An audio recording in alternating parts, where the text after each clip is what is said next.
प्रकार से मोड़ दिए। नोटबुक को भी आप मोड़ सकते हैं, तो ये रहा इस प्रकार से। ये बेलन की बात हुई, बेलन का ये शेप हो गया। एक्चुअली बेलन में अक्सर हम लोग देखते हैं कि बेलन में जो सरफेसेस होता है, सतह होता है, वो 3 प्रकार का होता है। जैसे कि ये आपका पहला सरफेस हुआ, ये आपका दूसरा सरफेस हो गया, ये आपका तीसरा सरफेस हो गया। इसलिए जब भी कभी अगले टॉपिक में हम लोग बेलन की बात करेंगे तो हम लोग 3 सरफेस को सोचेंगे, फर्स्ट सरफेस, सेकेंड सरफेस और थर्ड सरफेस। एक तरह से बोले तो ये लंबा वाला पोर्शन, ये टॉप वाला, ये बॉटम वाला, दैट मीन्स ये बेलन की बात हुई। बेलन एक क्लोज सरफेस का उदाहरण है, याद रखेंगे, बेलन क्लोज सरफेस का एक उदाहरण है जो कि आगे चलकर हम लोग को जरूरत पड़ेगा और इसका हम प्रयोग करेंगे। ये हो गया आपका दूसरा क्लोज सरफेस। अब मैं आता हूं तीसरा क्लोज सरफेस की बात करें, third close surface. Third close surface में बच्चों आप शंकु के बारे में सोच सकते हैं।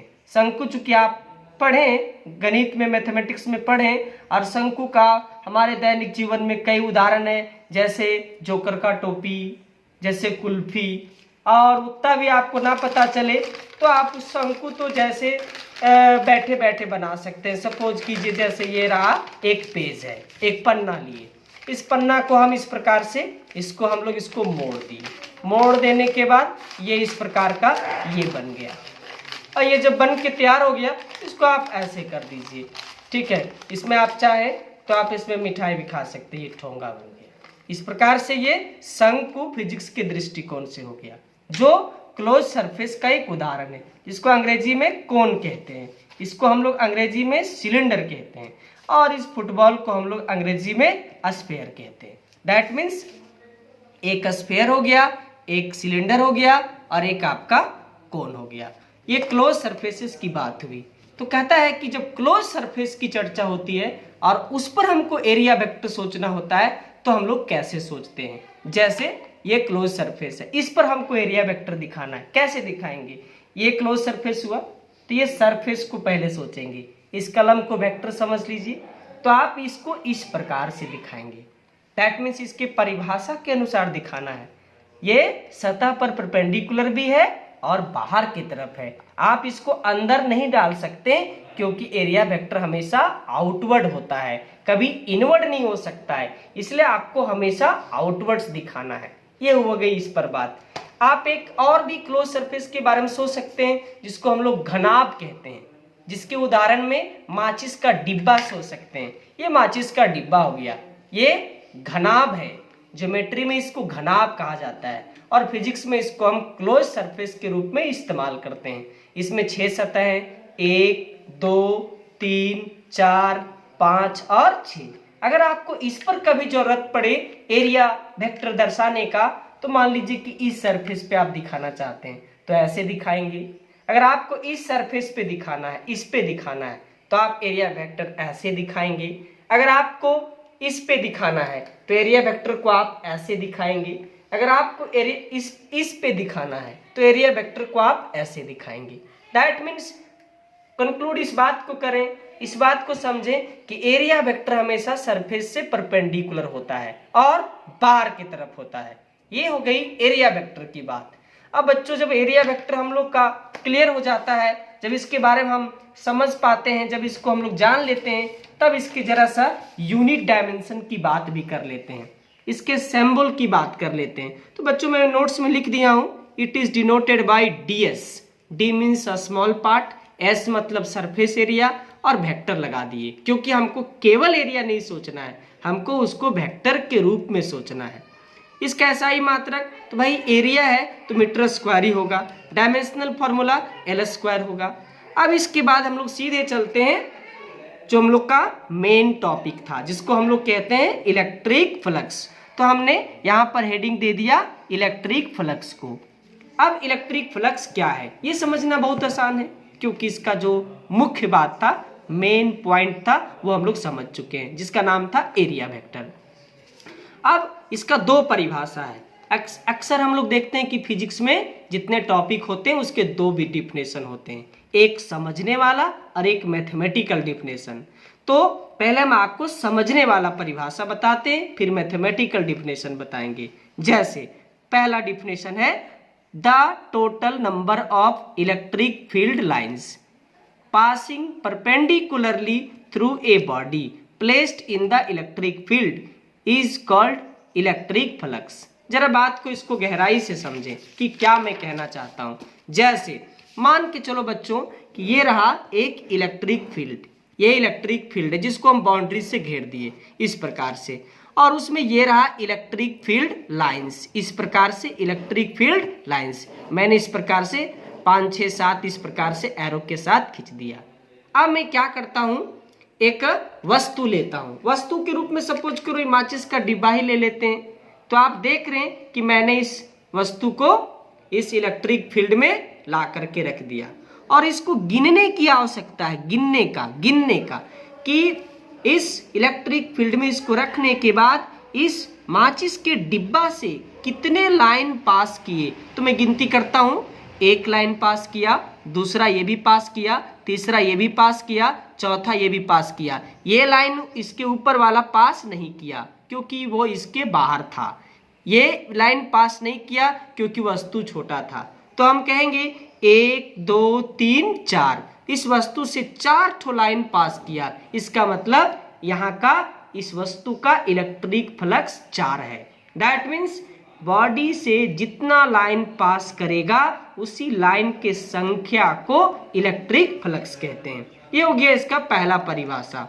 दूसरा परिभाषा है जो हम लोग वेक्टर से संबंधित बात करते हैं, the dot product of electric field intensity and area vector, फिर पुरानी बात आ गई, is called electric flux. Flux को हम लोग फाई से डिनोट करते हैं। अब आइए इसके डिफिनेशन के मुताबिक हम लोग इसका फॉर्मूला तैयार करते हैं। जैसा कि आप देख पा रहे हैं, है ना, कि इलेक्ट्रिक फ्लक्स का परिभाषा कहता है कि dot product of electric field intensity and area vector is called electric flux. इसको फाई से सूचित करते हैं। मैंने इसको तुरंत फार्मूला में चेंज किया, phi equal to E vector dot D S vector. फिर मैंने डॉट प्रोडक्ट को तोड़ा, फाई इक्वल टू ई का मॉडुलस डी एस का मॉडुलस कॉस थीटा, जहां पर थीटा ई वेक्टर और डी एस वेक्टर के बीच का कोण होता है। फिर मैंने तुरंत इसको आगे बढ़ाया, ई मॉडुलस वेक्टर को खत्म किया, डी एस वेक्टर के मॉडुलस को हटाया और इसका एक फार्मूला तैयार किया, phi equal to E D S cos theta. फिर इसको मैंने बॉक्स से बंद कर दिया। इसकी आवश्यकता पड़ेगी आगे चलकर, हम लोग इसको इस्तेमाल करेंगे बच्चों। अब आइए इसका यूनिट जो कि ऑब्जेक्टिव क्वेश्चन के रूप में पूछा जाता है परीक्षा में, SI unit of electric flux. तो आप जानते हैं इलेक्ट्रिक फील्ड का होता है न्यूटन प्रति कूलम और एरिया का होता है मीटर स्क्वायर। तो इसका मिलाकर हो गया न्यूटन मीटर स्क्वायर प्रति कूलम। डायमेंशनल फार्मूला की बात की तो ई का बैठा दिए, एरिया का बैठा दिए, मिलाकर के इसको लिख दिए। जैसा कि आप 11th क्लास में पढ़े होंगे कि दो वेक्टर का डॉट प्रोडक्ट हमेशा स्केलर क्वांटिटी होता है, इसीलिए डॉट प्रोडक्ट को हम लोग स्केलर प्रोडक्ट भी कहते हैं। इसीलिए इसका नेचर निकला वेक्टर नहीं कह सकते हैं क्योंकि इसमें डॉट प्रोडक्ट है, इसलिए यह एक स्केलर क्वांटिटी है। इसका अर्थ हुआ कि फ्लक्स हमेशा स्केलर क्वांटिटी होता है। ये आपको परीक्षा में पूछा जा सकता है, इलेक्ट्रिक फ्लक्स का नेचर क्या होता है, तो हम लोग कहेंगे कि स्केलर क्वांटिटी होता है, इसके पास कोई डायरेक्शन नहीं होता है। अब रही बात इस पर न्यूमेरिकल्स का, न्यूमेरिकल्स बहुत आसान है। जैसे क्वेश्चन के रूप में देखें, find electric flux passing through a body having area vector दिया हुआ है, placed in uniform electric field दिया हुआ है। तुरंत मैंने इसको गिवन में लिखा, ई वेक्टर्स को पूरा उतार दिया, डीएस वेक्टर्स को पूरा उतार दिया और फाई को निकालना चाहते हैं हम लोग। अभी तुरंत फार्मूला पढ़े, phi equal to E dot D S, फिर मैंने ई को बैठाया, डी एस को बैठाया। आपको डॉट प्रोडक्ट का एक शॉर्टकट ट्रिक्स हम बता रहे हैं, हो सकता है आप जानते भी होंगे, नहीं जानते होंगे तो सीखने की कोशिश कीजिए। आई के बगल में जो कोफिशिएंट है, संख्या है आई कैप के बगल, और इसमें जो आई कैप के बगल, आई वाले के साथ आई वाले को गुना कर देंगे, जे वाले का गुणांक जे के साथ गुना कर देंगे, के वाले का गुणांक के से गुना कर देंगे। 5 तिया की 15, 2 दूनी की 4, 1 पचे 5, इस प्रकार से जोड़ दिए तो 24। 24 न्यूटन मीटर स्क्वायर प्रति कूलम। इसका बच्चों अर्थ भी समझिए। इसका मतलब इस वस्तु से इलेक्ट्रिक फील्ड में 24 ठो लाइन पास किया होगा, तभी इसका इलेक्ट्रिक फ्लक्स 24 आया। ये हो गई इलेक्ट्रिक फ्लक्स। कभी कभी आपको टोटल इलेक्ट्रिक फ्लक्स पूछा जाएगा, टोटल इलेक्ट्रिक फ्लक्स, किसी भी सतह का टोटल इलेक्ट्रिक फ्लक्स, तो मैंने उसके लिए अलग से आपके लिए नोट पॉइंट तैयार किया है। Total electric flux passing through a surface is given by phi equal to integration, और इसमें एक गोल साइन दिया, एस लगा दिया, बाकी ई डॉट डी एस। अब एक मन में सवाल उठता होगा कि सर ये हुर्रवा साहब जैसा क्या है, तो आपको मैं यहाँ पर बता दूं, जहाँ पर हम लोग पढ़ेंगे, क्या पढ़ेंगे, ये जो आपको इंटीग्रेशन में जो गोल दिख रहा है और एस दिख रहा है, इसको हम क्या पढ़ेंगे, तो इसको हम लोग सरफेस इंटीग्रल पढ़ेंगे। याद रखें, सरफेस इंटीग्रल पढ़ेंगे। ये आपको बार बार नहीं बताएंगे, ये आपको माइंड में सेट कर लें कि अगर ऐसा वाला साइन कहीं दिख जाए और नीचे एस लिखा दिखे तो हम उसको सरफेस इंटीग्रल पढ़ेंगे, और उस सरफेस के टोटल एरिया को हम लोग जोड़ने का काम करेंगे जब ऐसा साइन देखेंगे। कितने मिनट कट गया था, 12 मिनट हुए। बच्चों आज हम लोग इलेक्ट्रिक फ्लक्स तक पहुंचे।